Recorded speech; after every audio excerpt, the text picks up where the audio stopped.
Close your eyes for just a moment. Imagine standing beneath an open sky. No city lights, no noise, just an infinite canopy of stars stretching from horizon to horizon. Thousands of them, millions, each one burning with its own fire, its own name. That is where God brought Abraham, into the dark, into the vast and the overwhelming. And he said, "Look up. Count the stars if you can, so shall your descendants be." But Genesis 17 was not simply a promise about land or legacy or numbers. It was something far more intimate, far more personal. It was a covenant of identity.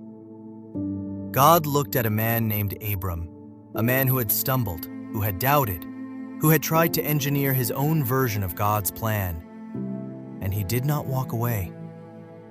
He leaned in. He breathed his own name into Abram's name and called him Abraham, father of many nations. Not what he had been, what he was now becoming. Think about that for a moment. God changed his very name.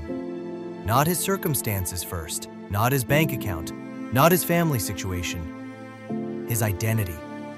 Because God knows healing always begins from the inside out. And then he placed a sign in the flesh, a seal of belonging, a mark that said, "You are mine." Not because you earned it, not because you were perfect, but because I am faithful and I have chosen you. This covenant whispers to you today, right now, in whatever season you find yourself in. You are not an accident. You are not forgotten. You are not a mistake wandering through a random universe. You are counted. You are named. You are marked by the hand of the one who calls every single star by name and still knows every wound you quietly carry. Do you remember Genesis 15? God asked Abraham to lay out the pieces of a covenant sacrifice. And in the ancient world, both parties would walk between those pieces, sealing the agreement with their very lives. But Abraham fell into a deep sleep, and God walked through alone. God took the weight of the covenant entirely upon himself. He said, "I will be faithful enough for both of us."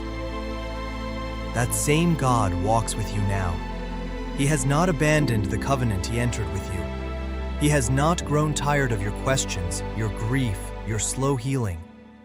His faithfulness does not expire. Healing begins, real, deep, soul-level healing, when you finally understand that you are in covenant with the living God. Not because of your perfection, because of His.